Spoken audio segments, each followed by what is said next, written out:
जब मैं मम्मी के पेट में थी तो अब्बा अंडरग्राउंड थे। तो पार्टी में एक डिस्कशन हुआ जिस पे पार्टी ने ये कहा कि देखिए कैफ़ी अंडरग्राउंड है, इनकी कमाई का कोई ज़रिया नहीं है और ये बच्चे का अबॉर्शन करवा देना चाहिए। तो मम्मी ने कहा चाहे दुनिया इधर से उधर हो जाए, ये तो मैं बिल्कुल भी नहीं होने दूंगी और मैं अपना बच्चा खुद पालूंगी।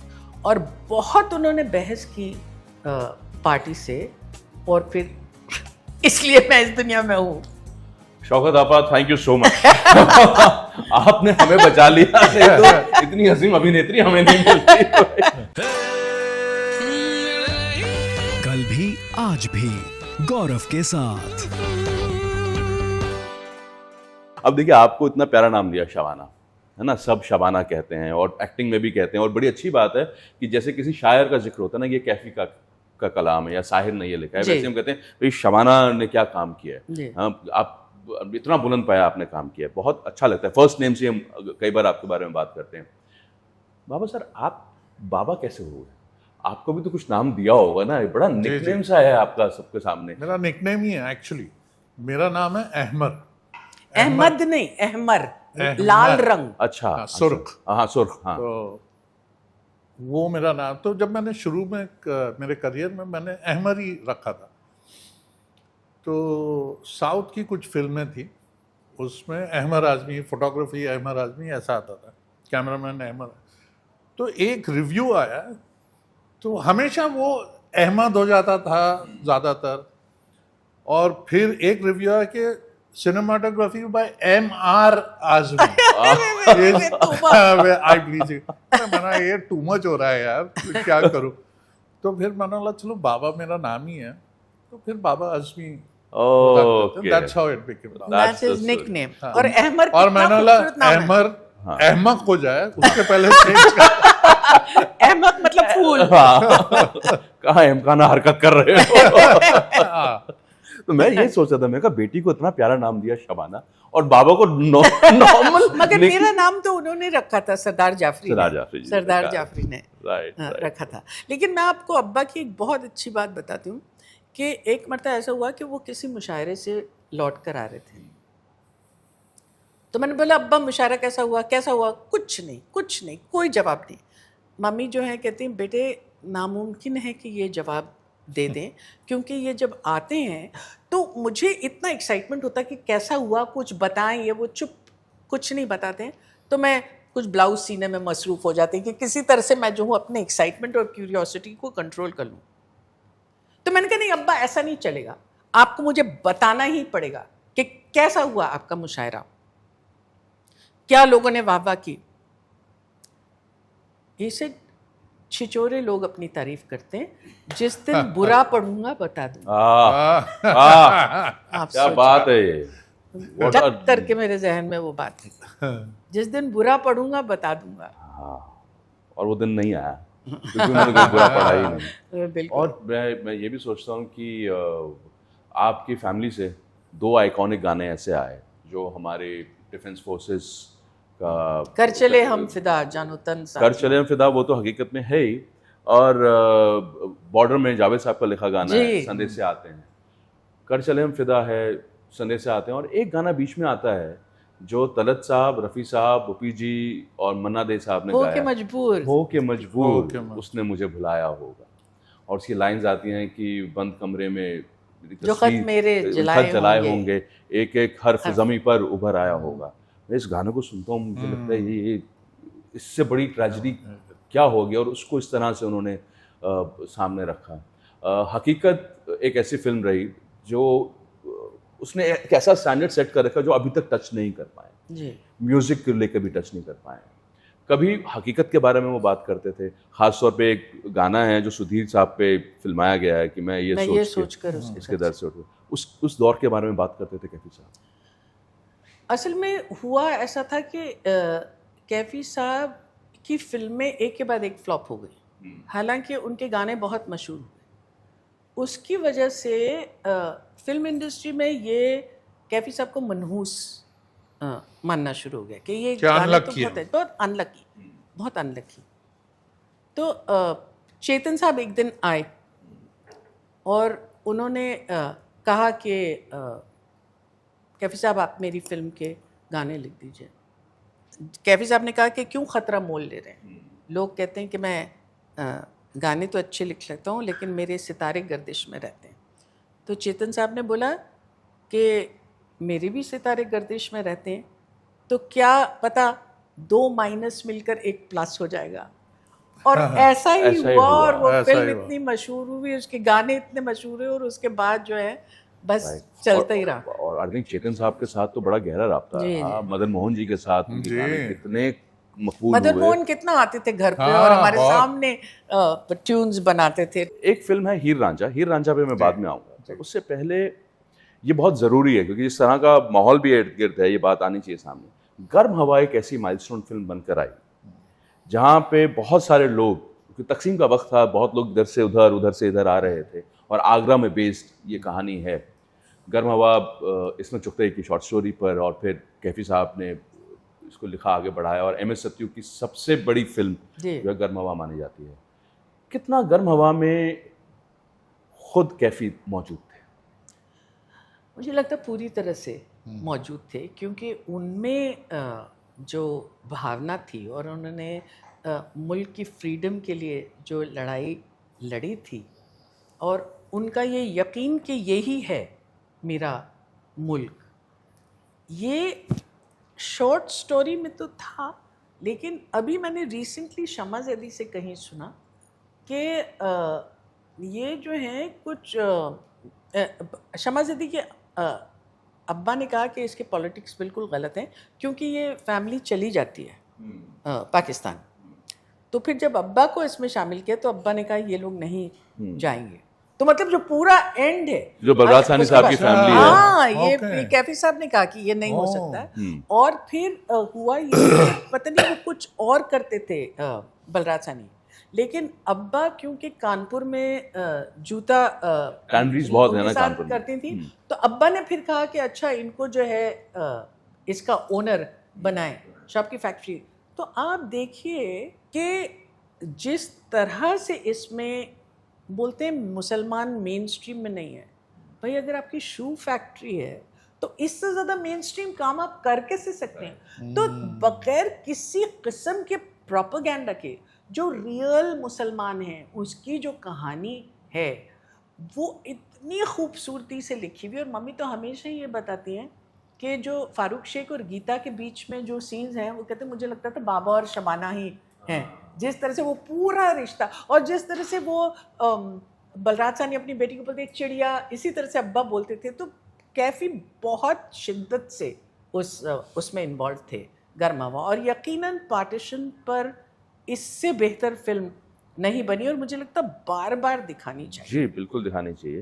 पर कैफी साहब के पास भी तो ये ऑप्शन था जब मुल्क आज़ाद हुआ। कैफी साहब के पास ऑप्शन था क्योंकि उनकी फैमिली तो चली गई थी, बिल्कुल, उनका परिवार तो पाकिस्तान चला गया था और मम्मी का भी काफ़ी सारा चला गया था।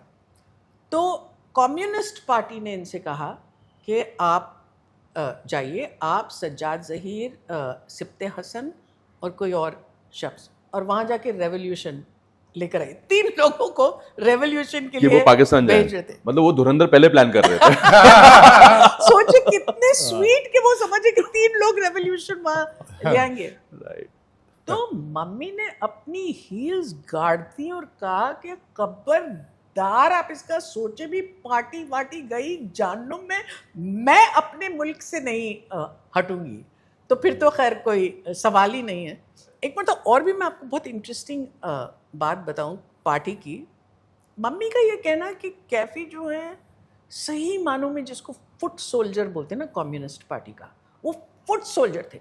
जो उनसे कह दिया जाता तो वो पूरी शिद्दत से उसको निभाते थे। तो ऐसा हुआ कि हमसे पहले जो है एक बड़ा भाई था खयाम, और उनकी 1 साल में उनकी डेथ हो गई। फिर जब मैं मम्मी के पेट में थी तो अब्बा अंडरग्राउंड थे। तो पार्टी में एक डिस्कशन हुआ जिसमें पार्टी ने ये कहा कि देखिए कैफ़ी अंडरग्राउंड हैं, इनकी कमाई का कोई ज़रिया नहीं है और ये बच्चे का अबॉर्शन करवा देना चाहिए। तो मम्मी ने कहा चाहे दुनिया इधर से उधर हो जाए, ये तो मैं बिल्कुल भी नहीं होने दूंगी, और मैं अपना बच्चा खुद पालूंगी।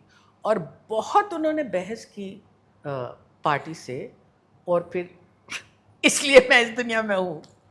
शौकत आपा, थैंक यू सो मच। आपने हमें बचा लिया, नहीं तो इतनी हसीन अभिनेत्री हमें नहीं मिलती। देखो, इसमें भी हम अपना इंटरेस्ट देख रहे हैं। हम ये नहीं सोच रहे कि नन्ही सी जान आ गई इस दुनिया में। हम अपना इंटरेस्ट देख रहे हैं। ये बातें सोच के मुझे हैरत होती है कि क्या वो माहौल रहा होगा, क्या वो वक्त रहा होगा। हम लोग तो इस बात पे नाराज हो जाते हैं कि आज एसी काम नहीं चल रहा है, इस बात पे काम नहीं कर रहे, इस बात पे खफा हो जाते हैं। ये मैं ना हीर रांझा पे जाना चाहता हूँ बार बार, लेकिन उससे पहले मैं ना कैफी साहब की जो फोटोग्राफ देखता हूँ ना, बहुत ही हैंडसम आदमी जी।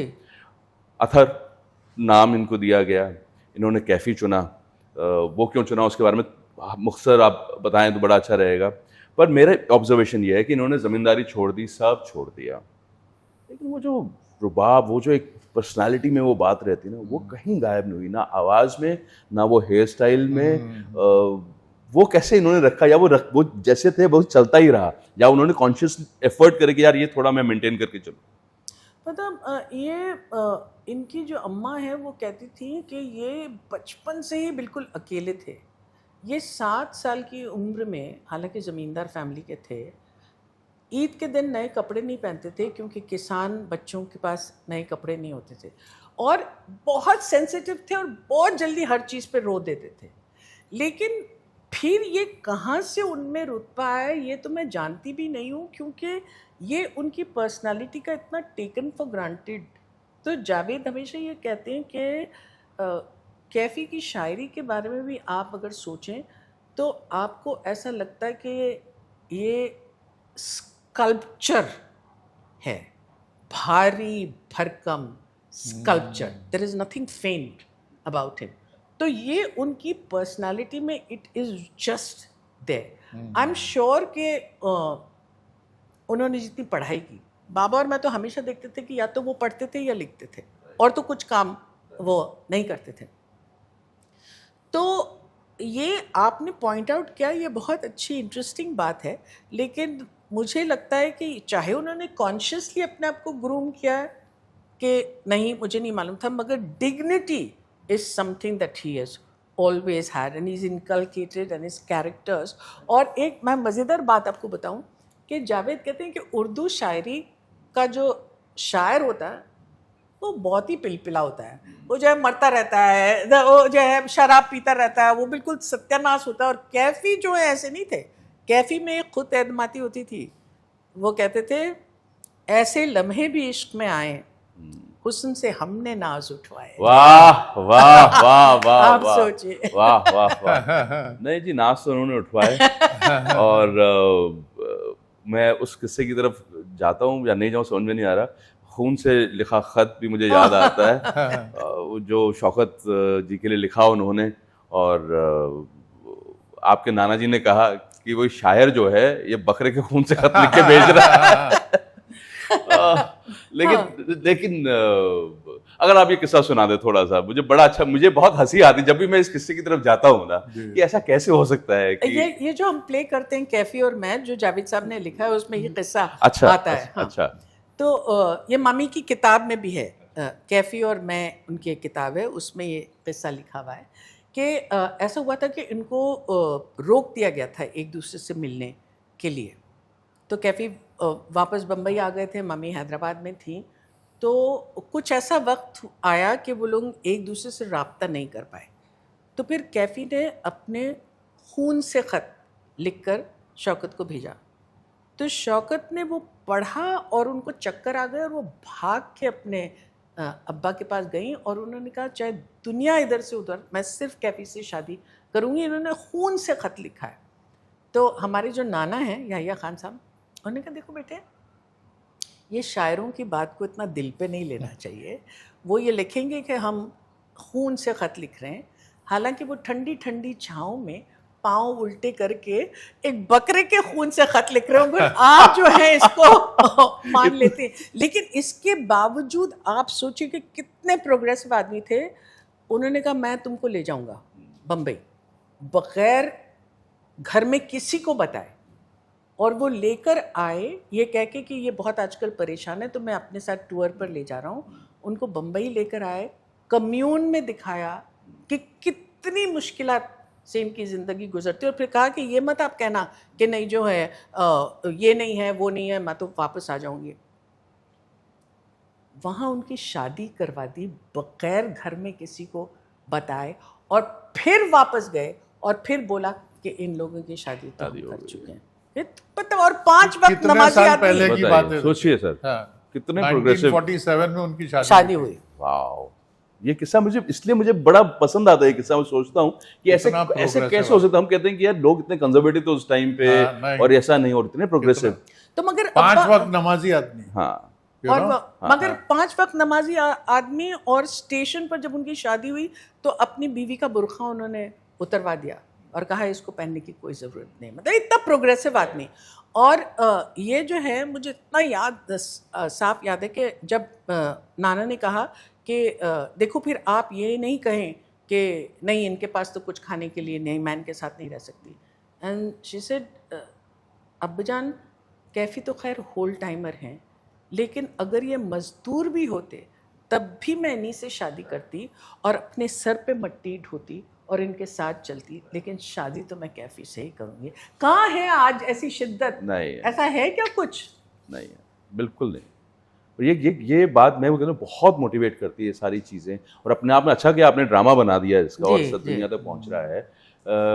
और बस मैं सिर्फ इसी बात पे थोड़ा सा हैरान होता हूँ, घर में ऑलरेडी एक शायर, आसपास भी शायर, शौकत आपा ने आपको हिदायत नहीं दी बेटा जरा शायरों से दूरी बना के रखना? बहुत कहा, बहुत कहा, इनसे लफ्जों में इतना लपेट के रखेंगे आप बिल्कुल इनके फंदे में मत फंसिए। मैं जाके एग्जैक्टली वही फंसी आप जाकर, वही चली गई। हाँ, बताइए। और जावेद साहब ने लिख भी दिया, कत्थई आंखों वाली एक लड़की एक बात पे बिगड़ती है, तुम मुझे क्यों नहीं मिले पहले, राइट? उन्होंने गाना भी लिख दिया आपकी कत्थई आंखों पर। बिल्कुल बिल्कुल। Oh my goodness. मगर देखिए एक बात मैं ज़रूर बताना चाहूँगी कि जावेद अख्तर साहब ने जो ये कॉपीराइट का बिल पास किया है पार्लियामेंट में, मतलब बिल्कुल टोटल फोकस के साथ कैफी साहब को जो है इतने हसीन गाने के लिए, जो मुझे यकीन है कि आज भी कहीं ना कहीं दुनिया में ज़रूर रोज़ बजता है रेडियो पर। वक्त ने किया क्या हंसी सितम। 500 रुपये मिले थे उनको उस गाने के, और फिर रॉयल्टी के नाम पर कभी 75 रुपये मिल जाते थे, कभी 750 रुपये मिल जाते थे, तो बहुत बड़ी बात हो गई थी। आज कॉपीराइट बिल होने की वजह से उस एक गाने के उनको लाखों में रुपए मिलते हैं रॉयल्टी। तो आप सोचिए कि राइटर होने के नाते उन्होंने कैसा इंसाफ दिलाया है क्रिएटर्स को कि उनको, क्योंकि आप बाहर अगर देखें तो एक गाने के ऊपर उनकी जनरेशंस चल जाती है। सही बात। हमारे पास इसका कुछ था ही नहीं। तो ये कितनी बड़ी चीज है ये जो कॉपीराइट बिल उन्होंने पास किया है। सब्जेक्ट है बिल्कुल। लोग कितना तरसे हैं भाई, इस पे झगड़े हुए हैं। नहीं, और कितना स्ट्रगल बहुत साहब ने किया, बहुत बड़ा, किसी ने साथ नहीं दिया, बहुत बड़ा। अरे उनको तो ऑलमोस्ट बॉयकॉट कर दिया था जावेद साहब को, तो काम कहाँ मिल रहा था, लोग गाने नहीं लिखवा रहे थे। हाँ, लेकिन to set the record right, वो यहाँ ये सब हुआ, लेकिन सोनिया गांधी, सुषमा स्वराज और मीरा कुमार, ये 3 औरतें हैं जिसने उनको बहुत सपोर्ट किया, completely from different parties, but they supported including Sushma Swaraj, because उनको इतनी कदर थी। बिल्कुल कदर थी, और जो बड़ी बड़ी फाइट थी भाई, इस पे तो रफी साहब और लता जी का बड़ा आइकॉनिक झगड़ा हुआ है भाई, राइट्स को लेके बड़ी एक जंग जीत कर आए हैं। सो मुझे इस बात की जितनी खुशी है कि भाई आप दोनों साथ में आए हैं, उसी बात पे तो मुझे थोड़ा सा लग रहा थोड़ा और वक्त मिल जाता, लेकिन मैं दोबारा आप लोगों को बुलाऊंगा, फिर पीछे पड़ जाऊंगा, फिर मैं सालेहा को बोलूँगा सालेहा प्लीज। 24 साल हो गए कैफी साहब को गए हुए, शौकत आपा भी अब इस दुनिया में नहीं है। किस तरह से आप दोनों इस लॉस से उबर पाए हैं? इज इट द स्टारडम और द वर्क, या अभी भी कहीं जब आप अकेले बैठते हैं तो पेरेंट्स जो हैं याद आते हैं, या परेशान करते हैं या डांटते हैं? किस तरह से आप उसको एक्सप्रेस कर पाएंगे अभी उस लॉस को? उनको लेके ना कभी ये नहीं लगता कि भाई ख़त्म अब नहीं है, ऐसा नहीं लगता। और जो उन्होंने लाइफ जी है और जितनी लंबी जी है, दोनों ने, मम्मी और अब्बा दोनों ने बहुत सक्सेसफुल लाइफ जी। सक्सेसफुल लाइफ से मेरा मतलब है कि अपने टर्म्स पे जीना, तो वो दोनों ने किया, मम्मी ने भी और अब्बा ने भी। तो मुझे लगता है कि बहुत फुलफिलिंग लाइफ रही उनकी, और बहुत अच्छी जर्नी रही लाइफ में। तो मुझे वैसा नहीं है कभी, बट आज भी जो अब मैं रहता हूँ जैसे लोखंडवाला में, but I work from Janki Kutir, वो मेरे एक होली जगह है मेरी, तो वहाँ मैं जाता हूँ। और वहाँ तो मुझे ऐसा कभी नहीं लगता कि अरे यार, क्योंकि आई कैन सी शाम में कहाँ बैठ के चाय पीते थे, अब्बा कैसे बैठते थे, कहाँ उनके बाजू एक फ़ोन था, उस ज़माने में मोबाइल नहीं था, और तो I don't miss them like that, and I am constantly in conversation with my mother and father today, to date. मुझे याद है कि जब अब्बा गुजरे थे तो मैं बहुत बहुत बहुत दुखी थी। हालांकि मुझे मालूम था कि वो बहुत बीमार हैं, और तो फिर बाबा ने मुझे कहा कि इतना दुख मत मनाओ, उन्होंने अपनी ज़िंदगी जो है अपने टर्म्स पे जी है शबाना, तुमको तो सेलिब्रेट करना चाहिए। कितने कम ऐसे लोग हैं जिन्होंने एक सपना देखा और वो सपना पूरा होने तक वो अपना काम करते रहे, तो you should celebrate him. So we celebrate. Even ये जो आप देखते हैं, ये फर्स्ट डे कवर जो स्पेशल कवर है, this is also part of the celebration. और ऐसा ही मुझे मम्मी के साथ लगता है कि मैं जब बहुत मुश्किल घड़ी में होती हूँ तो मुझे लगता है जैसे कि मेरे वालिदैन का हाथ मेरे सर पे मुझे कामनेस दे रहा है कि घबराओ मत, हम तुम्हारे साथ हैं। So they are around us like the air we breathe. Right. और यस, लाइफ वेल लिव्ड, हम वही सेलिब्रेट कर रहे हैं। और जब हम कैफी साहब की बात करेंगे तो वो मुकम्मल नहीं होगी अगर हम शौकत आपा की बात ना करें। तो आज हमने उन दोनों के बारे में बात की है, और आप दोनों ने हमारे लिए इतना वक्त निकाला फॉर रेडियो सिटी। मैं बहुत बहुत खुश हूँ, और आपसे दोबारा मुलाकात हो यही आशा करता हूँ। एक बार फिर दिल से शुक्रिया, बहुत शुक्रिया, बहुत खुशी हुई आपसे बात करते हुए। Thank you so much.